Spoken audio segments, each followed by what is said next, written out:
Got an itch? A gut feeling? Or a little problem? To treat everything from dry skin and eczema to constipation, hemorrhoids and diarrhoea. Head lice, verrucas, chickenpox or skin rash fast.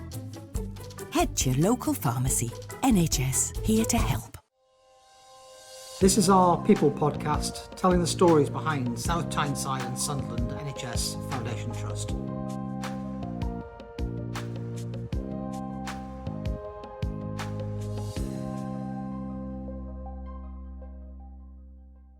Hello and welcome to this episode of our People podcast. Today we are going to be talking about the work of our emergency department at Sunderland Eye Infirmary, and so I am joined by Gemma Sloanes, who is our department manager, and Adam Taylor, who is a junior charge nurse. So Gemma, do you want to kick us off by telling us a little bit about your career so far and how you came to work at the Eye Infirmary? I qualified as a staff nurse in 2012.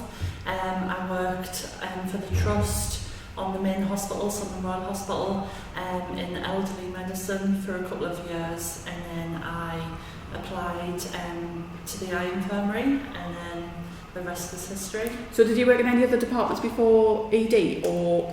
Yeah, so I've been all over basically. So I worked in Macula as a staff nurse, the Macula department. I worked on the ward as a staff nurse. I did a little bit of research, and then I went back to Macula, and I was a nurse injector and junior sister. So as part of your role as department manager, what does that take in? So it's obviously the running of the department, the day-to-day running of the department. It's working with the team, so the staff nurses, the practitioners, the doctors, just ensuring everything runs smoothly. Working with the staff and their development, appraisals, one-to-ones, just the usual. And seeing a lot of patients, I imagine. And seeing a lot of patients, yeah. And so, Adam, what about your career so far? How did you get involved in nursing? How did you come to work here at the Eye Infirmary? So I started at the Eye Infirmary in 2009. I applied for a healthcare assistant post in the outpatient safety department here. I started my nurse training in 2016, qualified in 2020 during COVID, and came back over from Sunderland Royal, where I did predominantly all my placements there. Attended back over to the Eye Infirmary, successfully got a band 5 post in the A&E department, and then at about 10-11 months later was successful in gaining the post as the current post that I'm in now as the band 6 in A&E. So did you kind of have when you were doing your training, did you have a view that you wanted to come back here because you'd already worked here in a different kind of role? Yeah, so I'd already and always thought the Eye Infirmary was always going to be that place for us to come back. However, whilst doing my training, there was obviously other areas that did really get a good sort of sense for. But the Eye Infirmary was always a place I wanted to come back to, so I was thoroughly chuffed to bits to be getting back over it. Especially A&E. A&E was always a department I was always keen to work in, even when I was a healthcare assistant. But we don't man healthcare assistants in our A&E department, so that was always an issue where I couldn't come across, so I was pleased that I could when I was qualified. And so what was it about the ED that you both wanted to work in? Because one of my questions really is, loads of people are squeamish about eyes. My mum was a nurse and she's squeamish about eyes. So was it something you were just okay with from the start, or did you have to kind of get to grips with it? Was it just something you felt comfortable with? Yeah, I was a student. I think it was my first placement of my first year, and I was a student on the Haygarth, and I just loved it from day one. And I always knew that I did eventually want to get back to the Eye Infirmary. Remind me what the Haygarth ward does, because I can never remember off the top of my head. It's obviously for theatre cases or any emergencies that need to be admitted. So quite closely linked to your department already? Yeah, absolutely, yes, yeah. And what about Adam, were you just fine with it? I mean, to be fair, it's just another part of the body at the end of the day, but some people are especially... Absolutely. I mean, to be fair, before I was in the NHS, I actually worked for a builder, so from that to nursing was a totally different jump.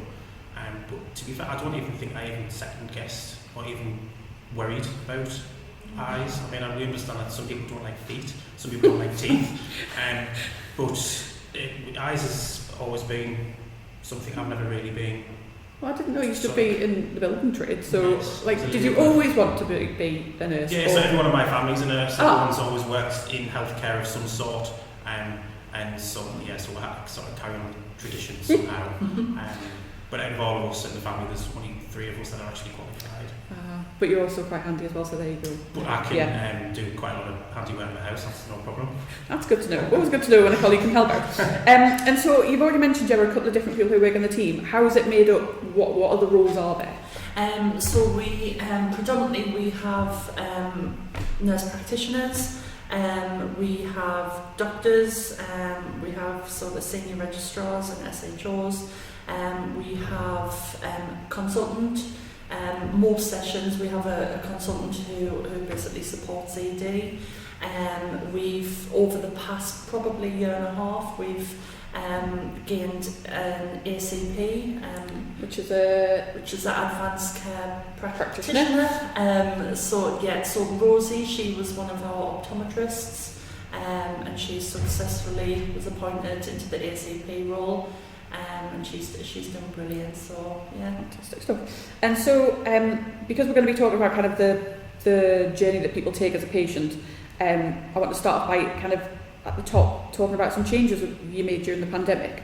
So why don't you describe what those were and how it works now, and how they've made a difference and made it work a bit better for you? So previous to COVID, our A&E was treated like any other ordinary A&E where you could just walk in when you had an issue. Like a majority of the A&Es in the country, there's a lot of patients in there that may not necessarily be, A&E might not be the correct place or area for them, or might not be appropriate for them to be in an A&E. So this telephone triage line was implemented before both me and Gemma were in post. So we ask and advise patients to telephone us prior to them attending the hospital, and that way the patient is triaged over the phone. Then what we then do is, based on what their symptoms are, depend on what we advise the patient, whether it's something we direct to a more appropriate service, is it something an optician needs to see, is it something that doesn't actually need anything formally, but we would recommend some sort of over-the-counter treatment, some self-care. But if there was something where a patient does need to be seen formally by somebody, we would then give them a time at which to attend the department. However, that time is not an appointment as such, so we would still operate as a regular ED, but when the patient comes at that time, that allows us to sort of space the department out and allow the patient to be in the department at the right time with the right services available. For example, if a patient's symptoms over the phone, for example, suggest that they would need other services that are undertaken at the Eye Infirmary, it would make more sense bringing that patient in when those services are available, rather than after 5 o'clock on an evening or on a weekend where those facilities aren't available, and that means that the patient gets more out of it. So it's just better for them. And I guess, do you go through like a kind of tick list if you're triaging somebody? So there's like standard questions you would ask? So we've got a triage sheet which was passed through our clinical governance team, and it's more a screening tool, so it's not unlike 111 where they have a strict sort of set of questions. We don't, so we just ask whatever questions we feel is applicable to the conditional symptoms which the patient is explaining.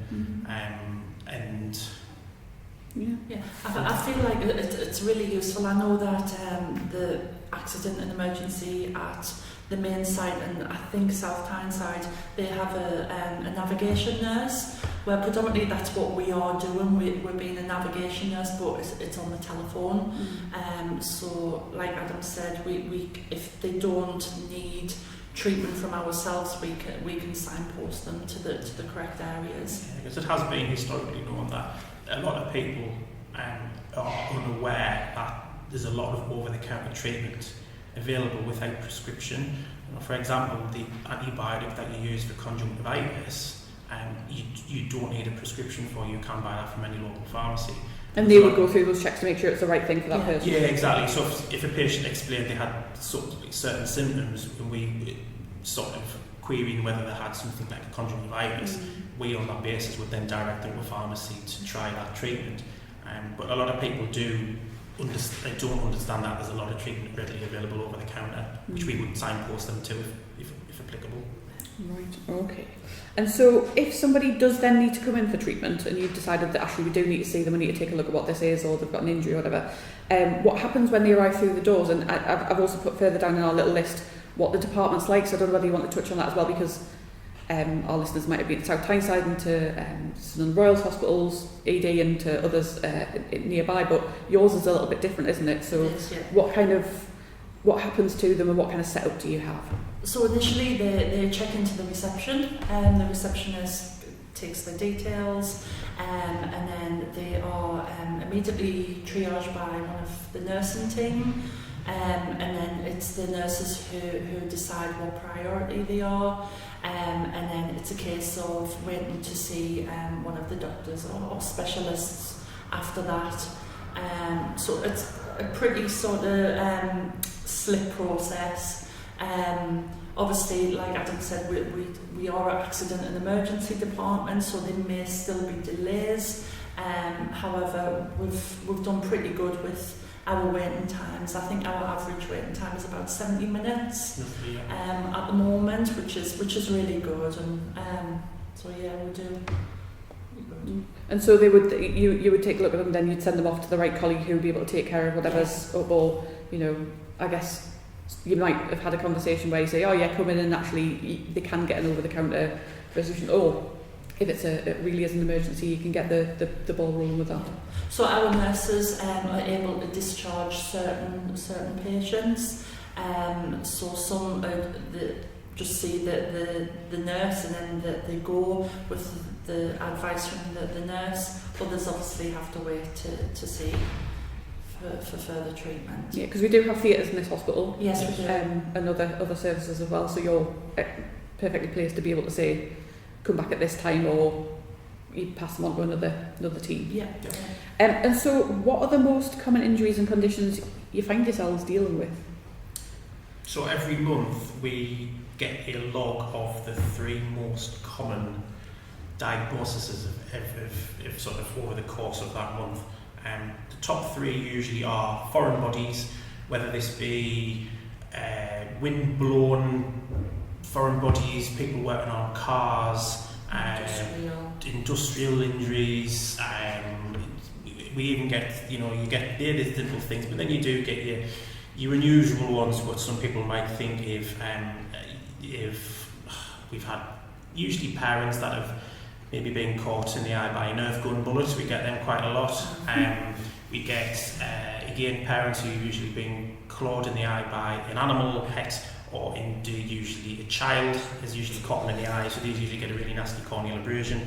So foreign bodies, corneal abrasions are usually our most commons, and then usually the third is usually an inflammatory problem called uveitis, which is a very common thing amongst patients in ED, and those 3 are usually the top 3 every month. And then we also kind of I suppose get seasonal things, so I don't know whether people have sun damage a particular issue, or is that not something you see? Not much, no. I think obviously your allergic conjunctivitis is probably the highest thing, but on the triage telephone, we tend to sort of filter them out and give them sort of home remedies and provide reassurance, as opposed to bringing them into a A&E sort of environment. And given that it's spring now, coming up in the next few weeks to months, obviously hay fever season starts, and the likelihood is we'll probably end up getting a number of phone calls from that in regard to patients who have got hay fever-like symptoms and eyes. But again, depending on what the symptoms are, we can direct them as appropriate on the phone. As a hay fever sufferer, I know it sounds like a minor thing, but it can drive you absolutely round the twist. And I know we did some work last year with Tyne Weir Fire and Rescue Service around injuries involving pyrotechnics, fireworks. they can be pretty nasty as well. Okay. So I guess you just see with the seasons different kind of things coming through the door. Absolutely. And it just completely sort of varies what we get through the doors. I think people don't really understand, and I didn't before I came here, actually what can go wrong with the eye. So yeah, it's amazing what the team do here. It's really good. Because it must be quite hard to keep people calm sometimes. Because I know once, not that we're here to talk about me, but I once had an allergic reaction to eyelash dye and woke up the next morning and looked at, wasn't the best day. So my outside of my eyes were entirely swollen, and my mum, again, who had been a nurse for decades, she had an absolute freak out. Like, she kept very calm, but she's like, "You're going to have to lie down," and got me some ice packs and things, and it was fine in the end. But in that moment when I got up and I was like, something is wrong, and I looked in the mirror, I really did panic. So you must get people who come in with some pretty nasty eye injuries who are absolutely losing. Even not nasty eye injuries, so that your foreign bodies, the anxiety that they sort of present with, and it's just about keeping calm and just providing reassurance and just give them support. Yeah. And I guess the reality is you deal with it all day, every day, so you've seen it before in different people. And the fear is amongst people is that if you had an issue with somewhere else on your body and you were a bit squeamish and you could look away, unfortunately when it comes to eyes you can't, so it is important that we, as all the nurses in ED, do need to reassure the patient. I mean, we will get the accents, and obviously the foreign body's abrasions, and people where they're in quite a bit of pain, we can try and hope to manage the pain and things like that. But when we get patients that have had, say, a sudden loss of vision, for example, sometimes these things might be totally irreversible. So that the next things that we do have to sort of equally reassure these and support these potentially even longer term as well. Because you could be losing your eyesight and you're thinking, how am I going to make a living? How am I going to drive? How am I going to look after my family? Is this going to totally transform my life? And in that moment, it's your world, isn't it? And it's not necessarily it's not necessarily an age or an elderly thing. A lot of people just assume most eye problems are due when you're getting on in life, and it's not. We get people of all ages, young and old, all of which affects them totally differently. Yeah. And so the department itself, it's got a few different little rooms and places, hasn't it? So it's got its own waiting room, and then you've got some other. What kind of equipment do you have, and what kind of rooms do you have at your disposal? Well, it's more sort of, we have slit lamps, we have sort of machines that sort of support us in looking at the back of the eye. We have sort of pressure equipment to assess pressures. We have a big photography department here, which is we use quite a lot. So yeah, there's a lot of resources here. And so the photography team don't just take pictures of people's faces; they take pictures of inside people's eyes, which is absolutely fascinating. And we're going to be having a chat to them as well. And also you mentioned slit lamps. So I hear this on a regular basis, but am I right in thinking that's the kind of lamp or setup you would say if you went to the opticians? Exactly the same. Exactly the same setup, no different. Often people are a bit worried about coming to the Eye Infirmary thinking we're going to be totally different opticians. We are often on occasions the same setup as an optician. Right. However, they are just saying a doctor rather than an optician.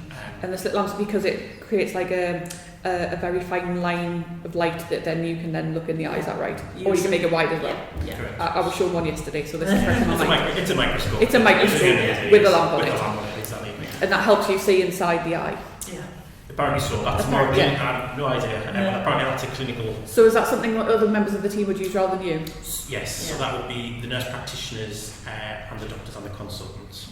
The nurses primarily wouldn't be using slit lamps. Right. I think one of the biggest things for us, we do have a lot of chemical injuries. So obviously we have irrigation sort of equipment, which we use probably on a daily basis. So that's probably the biggest thing that the nurse and staff use.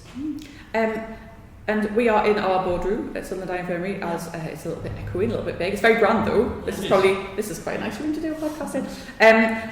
You've been quite involved in our new hospital designs, so why don't you talk us through how you've played a part in those so far and what difference it's going to make to you, because it's going to be all new and different for everybody, isn't it? It's going to be huge. It really is. I think although the Eye Infirmary is just, it's amazing. It's a lovely building. It's got a family feel. Practically, it's probably not the best now. The number of patients that we have now compared to sort of 10 years ago when I first started, it's multiplied. So having a new building, it'll just be perfect. And Adam, probably more than me, has had more input of the design of the department. But looking at the plans and talking about the plans, it's just going to be great. It's got privacy. I think privacy is probably the biggest concern that we have, and we always respond. We get a lot of patient feedback from the friends and family, and privacy is probably one of the biggest concerns. That's always raised. Because your receptionist desk is literally just in the middle of the waiting area. So yeah, it is. And it's just your eyes. Everybody knows you're going to be there to be talking about your eyes, and you can't have those private conversations. The logistics of the department and just the building overall, we've just had to try and adapt to as best as we can with those walls around us, and we've managed to a degree. But there's certain issues that were raised with, say, the CQC about children being in the same waiting room as adults, whereas the new build, the paediatric will have their own waiting room. So little things like that have always been picked up historically.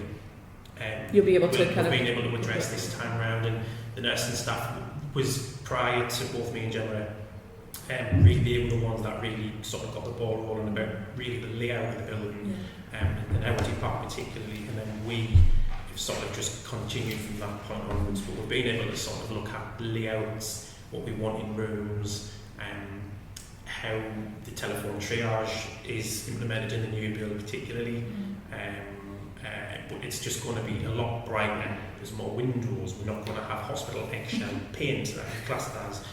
It's just going to be looking nice and bright, nice working environment for staff. Because you're almost like in it where you are now. You're kind of almost in a passing through area, aren't you? It's a through there for every department. Yeah, so it's. Because we're in the middle of the hospital, some rooms we actually don't even actually have windows. No, you don't. Which is a bit awful for staff morale when you're sat in a room for hours on end.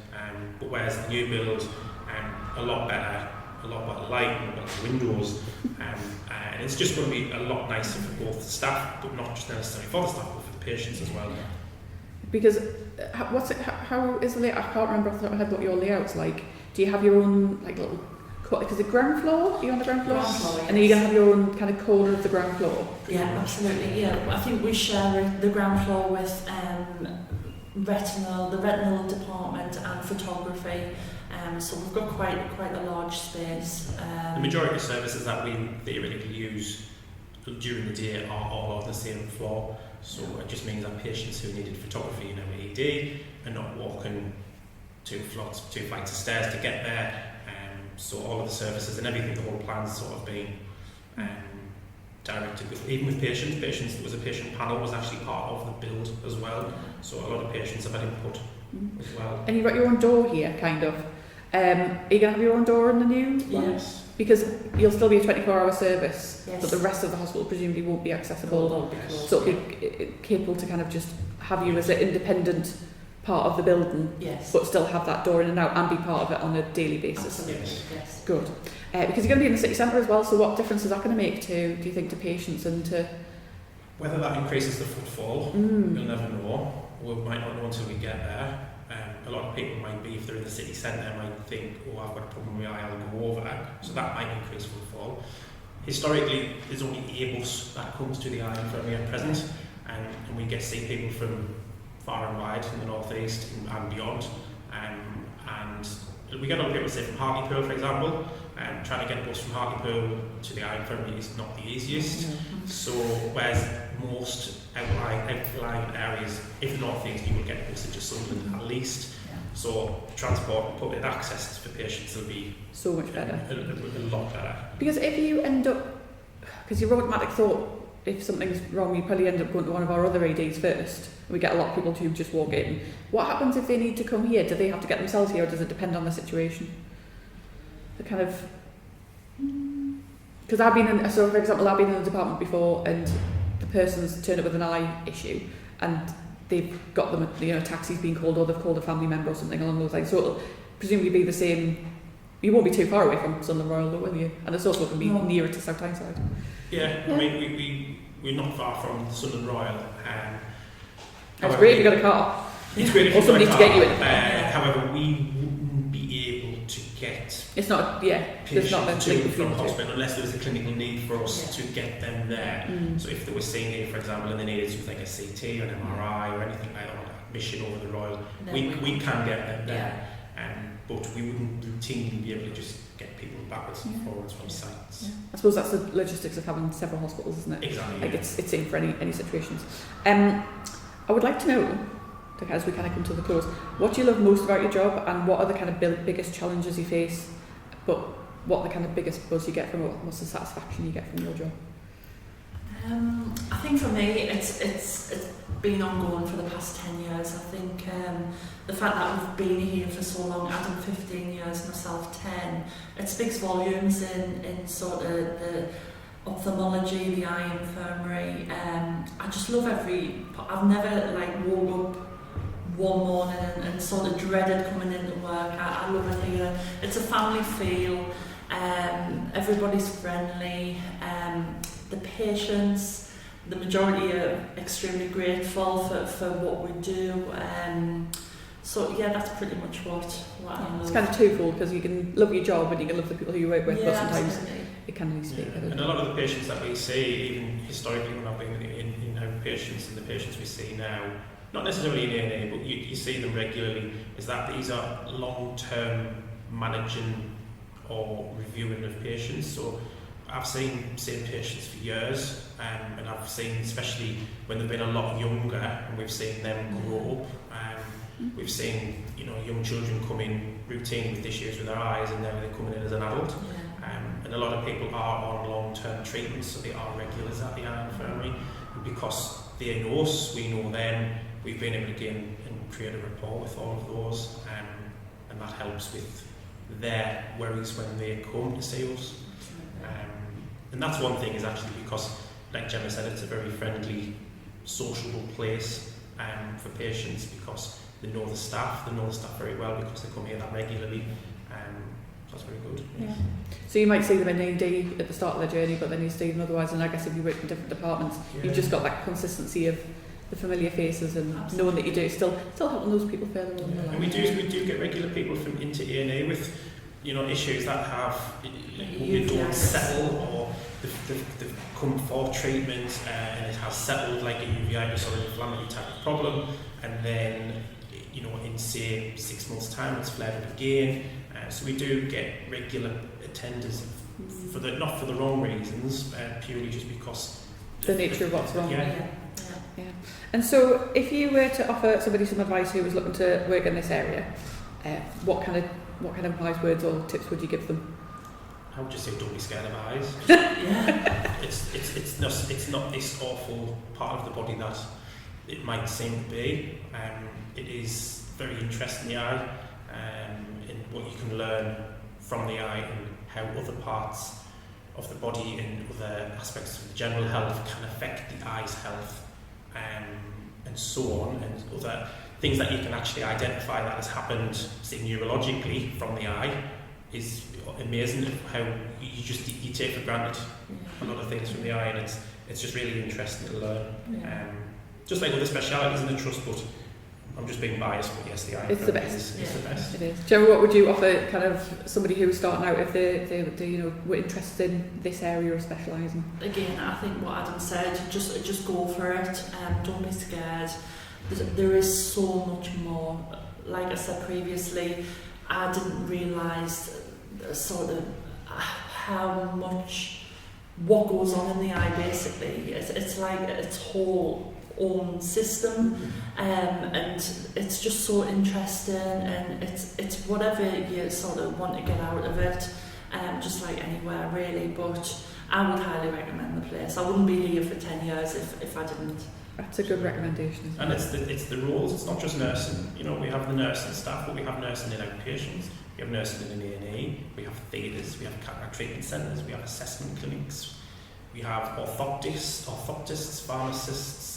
We you have loads of different specialities, so it's not just a nursing role, but there's loads of different roles, loads of different other roles, photographers as well. Yeah, well, I'm making my way around them, so Yes. I don't know where you'll come in the series, but some people might come before and afterwards, and I'm trying to get around as many as possible because it's such a specialist place, but it is such a varied place as well.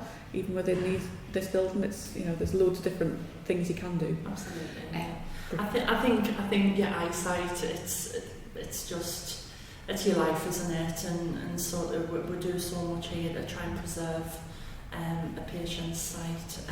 And making people feel comfortable and absolutely pain-free and things as well. Absolutely, yeah. Life-changing stuff. Mm-hmm. Brilliant. Oh, thank you both for Thank coming you. on a chat. Thank you. Thank you. Thanks for joining us for this episode of our People podcast. We hope you enjoyed it and check out our other stories. Hit subscribe to keep up to date with the latest and catch up with what we've been up to on our Twitter, Facebook and Instagram pages. Just search for our name.